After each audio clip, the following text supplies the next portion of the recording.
Hello बच्चों, welcome to my nurture. मैं हूं कृष्णा।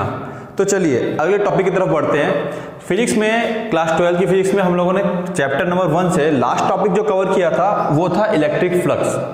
ठीक है, इलेक्ट्रिक फ्लक्स जो हम लोगों ने कवर किया था वहां पे हम लोगों ने इलेक्ट्रिक फ्लक्स को समझा था बाय डेफिनेशन, कि डेफिनेशन के हिसाब से फ्लक्स क्या कहना चाहता है। और हम लोगों ने क्या सीखा कि बाय डेफिनेशन जो फ्लक्स की वैल्यू थी वो थी E डॉट ds, और छोटा सरफेस है तो इसको इंटीग्रेट कर देंगे cos थीटा। एक तरीका, या फिर ये यूं कहें कि एक जो तरीका है फ्लक्स निकालने का वो ये है। बाद में गॉस आए, गॉस ने कहा, गॉस, ठीक है, जिसे हम गॉस थ्योरम या गॉस लॉ, उन्होंने एक बात बोली। उन्होंने क्या कहा कि जो टोटल फ्लक्स है, क्या है, टोटल फ्लक्स थ्रू या from a closed surface. Again मैं इस चीज को थोड़ा सा जोर दे के बात कर रहा हूं, क्लोज्ड सरफेस, ऐसा सरफेस जो पूरा बंद है। ऐसी सिचुएशन में जो टोटल फ्लक्स होगा फ्रॉम अ क्लोज्ड सरफेस या through a closed surface is 1 upon epsilon times, is 1 upon epsilon times of the charge enclosed by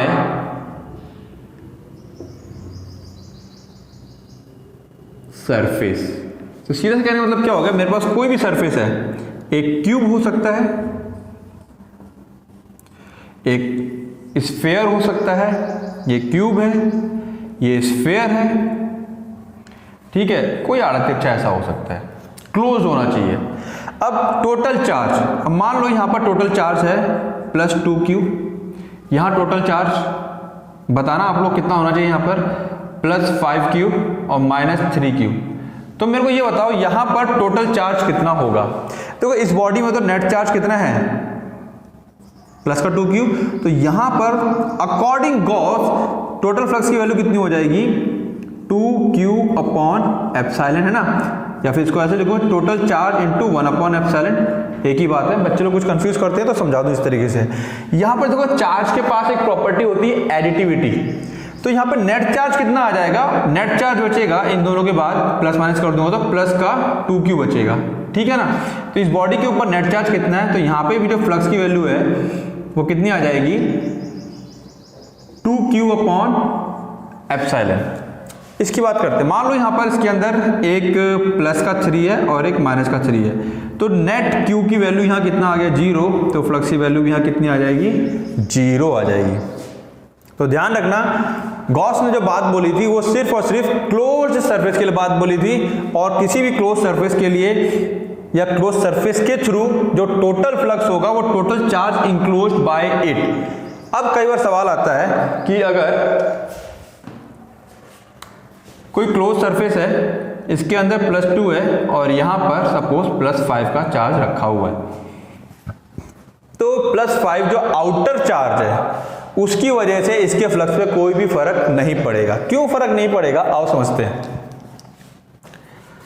ये मेरे पास कोई मेटेलिक बॉडी है, ये प्लस चार्ज है, तो यहां से फील्ड निकल रही होंगी। जब ये फील्ड यहां निकलेंगी तो ये थोड़ा सा इसको थिक कर लेते हैं समझने के पर्पज से। भाई मेटेलिक बॉडी है तो थिकनेस तो होगी थोड़ी थोड़ी, ठीक है ना।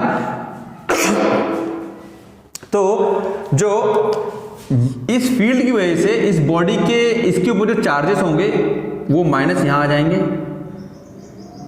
और प्लस चार्ज अंदर की तरफ हो जाएगा। इस प्लस की वजह से जो ये प्लस यहां आ रहे हैं, ठीक है, और इस प्लस की वजह से जो फील्ड क्रिएट होगी उसकी वजह से माइनस चार्ज यहां पर है और प्लस के चार्ज ये बाहर आ जाएगा, ठीक है। तो हम देख सकते हैं जितना फ्लक्स या फील्ड इसके अंदर जाएगा उतना फील्ड यहां से बाहर, जितना इन उतना क्या हो जाएगा, यहां पर आउट हो जाएगा, ठीक है, थोड़ा सा कॉम्प्लिकेट लगता है कुछ बच्चों को, तो इसमें कुछ नहीं है, चार्जेस का डिस्ट्रीब्यूशन हमको दिमाग में रखना कि जब फील्ड यहाँ से आ रही है तो इसके अंदर मौजूद चार्ज किस तरीके से बिहेव करेंगे, ठीक है ना। तो वो कुछ इस तरीके से बिहेव करेंगे और इस तरीके से जितना इलेक्ट्रिक फील्ड लाइन अंदर आएंगे उतनी बाहर चले जाएंगे, तो नेट क्या हो गया, जीरो। अब यहाँ पर देखो क्या है, ये जिनको समझ में नहीं आया वो जरा इसको समझें। इस माइनस क्यू की वजह से जो फील्ड लाइन अंदर की तरफ आ रही होंगी, इस +5 की वजह से फील्ड लाइन बाहर जा रही होंगी। तो हम इसको ऐसा समझ सकते हैं, टोटल 5 फील्ड इस 5Q की वजह से जो फील्ड बाहर जा रही होंगी, -3 की वजह से वो उतनी फील्ड अंदर आ रही होंगी। तो नेट फील्ड कितनी बाहर जा रही हैं, टोटल +2 की वजह से, बाद बाकी सब क्या होगी, कैंसिल आउट होगी, जितनी बाहर गई उतनी अंदर आ गई। तो नेट फ्लक्स क्या होता है, किसी सरफेस से नंबर ऑफ फील्ड लाइंस कितनी लिंक कर रही हैं इन वन साइड, ठीक है ना, किसी एक डायरेक्शन में, या फिर कितनी इलेक्ट्रिक फील्ड लाइन किसी को क्रॉस कर रही है। यहाँ पे जितनी बाहर जा रही हैं अगर उतनी अंदर आएंगी, जैसे कि इसका केस में है, तो वो फ्लक्स कितना कहलाएगा, जीरो कहलाएगा, क्योंकि जितना बाहर उतना अंदर, नेट फ्लक्स क्या आ जाएगा, जीरो हो जाएगा। कह सकते हैं कि जो फील्ड की इंटेंसिटी है वो क्या हो जाएगी, इसके अंदर जीरो हो जाएगी। ओके, तो ये है हमारे पास electric flux by Gauss law या गॉस थ्योरम। गॉस थ्योरम से हम लोग इलेक्ट्रिक फ्लक्स को कैसे समझेंगे वो ये था। तो ठीक है, इसके बारे में कुछ पॉइंट्स हैं, उन पॉइंट्स को लिख लेते हैं। समझने के लिए कॉन्सेप्ट हमारे पास ये है। अब कुछ लिखने के टर्म में या क्या चीज इसके अंदर बातें याद रखेंगे, आओ उस पॉइंट्स को लिख लेते हैं।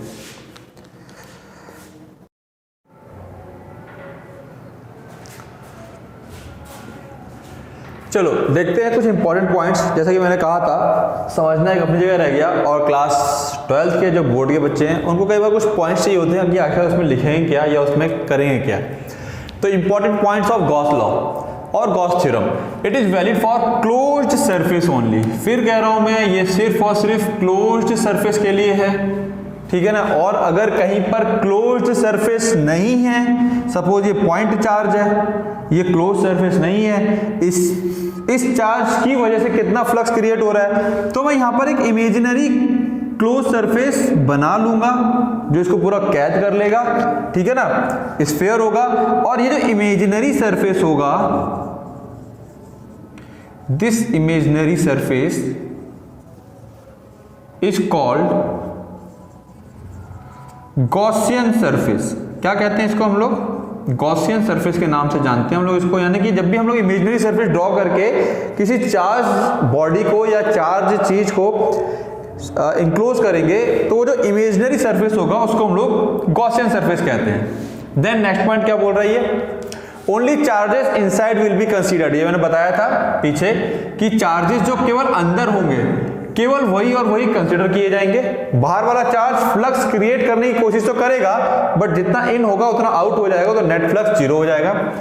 Charges outside make the flux, but net flux is only due to charge inside, ठीक है ना। जो बाहर चार्ज होगा वो फ्लक्स तो क्रिएट करेगा, बट नेट कितना हो जाएगा, जीरो हो जाएगा। यूज गॉसियन थ्योरम या use Gauss theorem with symmetrical surface to calculate E. अब ये पॉइंट क्या कहना चाहता है, अभी हम लोग प्रूफ करेंगे।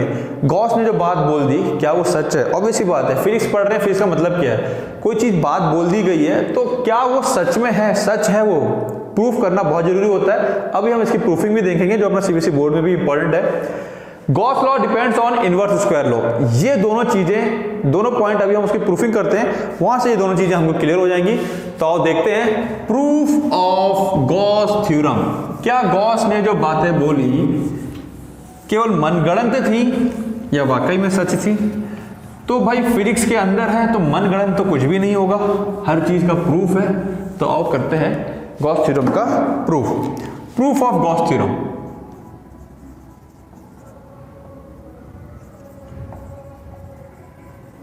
Proof of Gauss theorem. Proof करने के लिए हम लोगों ने क्या किया, एक पॉइंट चार्ज लिया, ठीक है, एक पॉइंट चार्ज लिया। अब इस पॉइंट चार्ज के आसपास हमने एक इमेजिनरी गॉसियन सरफेस ड्रॉ कर दिया, ठीक है ना। This is Gaussian surface, Gaussian surface, यानी कि ये चार्ज इस सरफेस के द्वारा क्या कर लिया गया है, इंक्लोज कर लिया गया है। तो जो सेकंड लास्ट पॉइंट था पीछे लिख लिया होगा, उसमें हमने क्या कहा था कि जब भी इलेक्ट्रिक फील्ड निकालनी है तो हम लोग एक सिमेट्रिकल सरफेस को कंसिडर करेंगे। अब यहाँ पर अगर मैं कुछ ऐसा सरफेस ले लेता तो थोड़ी सी दिक्कत होती। दिक्कत क्यों होती? फ्लक्स की वैल्यू हमको पता है क्या है, E dot D S cos theta. अब सरफेस अगर हर जगह अलग अलग होगा तो हमें इसको इंटीग्रेट करने में क्या आएगा, दिक्कत आएगा। तो हम लोग कोशिश करते हैं कि सरफेस जो या फिर गॉसियन सरफेस ऐसी हो कि पूरी की पूरी कैसी है, सिमेट्रिकल हो, एक तार हो। तो ठीक है, ये क्या है, एक स्फीयर हो गया है। तो यहाँ पे मैं अप्लाई कर दूंगा जो डेफिनेशन के द्वारा हमने निकाला था। इस पॉइंट से, इस पॉइंट चार्ज Q से मान लेते हैं इलेक्ट्रिक फील्ड जो है वो ऐसी निकल रही है। छोटा सा एरिया ds, ये छोटा सा एरिया क्या है, ds। इसका एरिया वेक्टर ये तो हो गया E, इस एरिया वेक्टर ये रहा ds का एरिया वेक्टर, ठीक है ना। और दोनों में हम थीटा कितना है, थीटा लोग देख सकते हैं, थीटा इक्वल टू 0 डिग्री। तो कॉस थीटा की वैल्यू यहाँ पे क्या हो जाएगी, 0 हो जाएगी। E की वैल्यू इस पॉइंट पर, मान लेते हैं पॉइंट P है, पॉइंट P पर जो E की वैल्यू है, या फिर हम ऐसा कर लेते हैं, E at point P 1/4 pi epsilon Q upon r square. r क्या हो जाएगा, इसका रेडियस।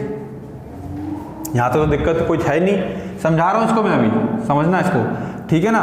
कि लिखवा भी दूंगा कि अगर बोर्ड में आएगा तो कैसे लिखेंगे वो तरीके से भी एक बार लिखवा दूंगा, पहले इसको समझ लो कि किस तरीके से flux E dot D S, ये हमने पीछे पढ़ लिया by definition, this is by definition,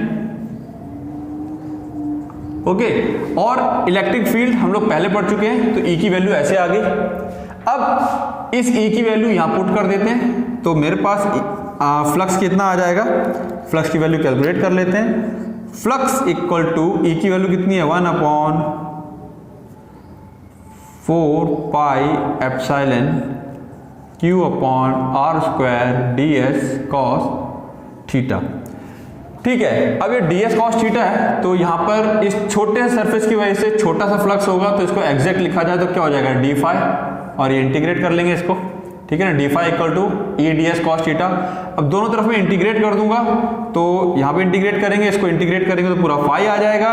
ये वैल्यू मेरे पास क्या आ जाएगी, जो कांस्टेंट टर्म है बाहर आ जाएंगी, 1/4 pi epsilon Q constant, r square constant, बच के आ गया ds, और जो cos थीटा था इसकी वैल्यू, थीटा 0 तो cos 0 की वैल्यू 1 होती है, तो 1 लग के ये खत्म हो जाएगा, ठीक है, इसकी वैल्यू 1 हो गई। अब ds को इंटीग्रेट करूंगा, स्फीयर है, स्फीयर के लिए सरफेस एरिया, सरफेस एरिया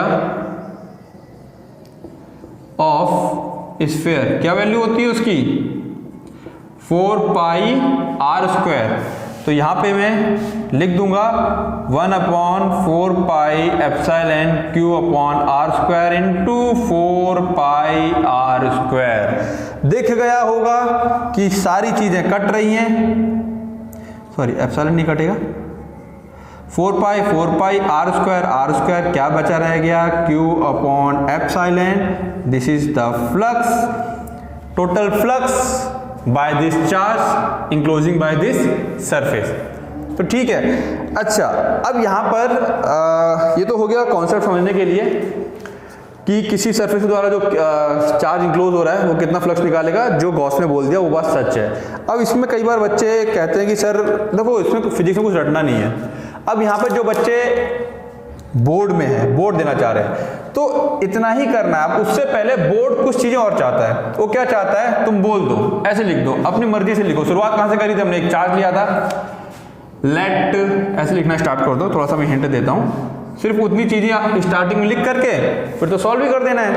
क्या लिखोगे तुम लोग, let a charge Q enclosed by, let a charge Q, ठीक है, let a charge Q enclosed by a Gaussian surface, Gaussian sphere of radius r। ये तो बात है, एक चार्ज Q है, तुमने उसको गॉसियन सरफेस से इंक्लोज करवा दिया जिसका रेडियस r है, बात खत्म होगी। नाउ अब क्या यहाँ पर तो therefore at point P E is equal to ये रहा surface area of sphere. Surface area of sphere चाहो तो इसको पहले लिख दो, चाहो यहाँ पर जब लिख रहे थे साथ में बता दो इसको सरफेस एरिया ऑफ स्फीयर।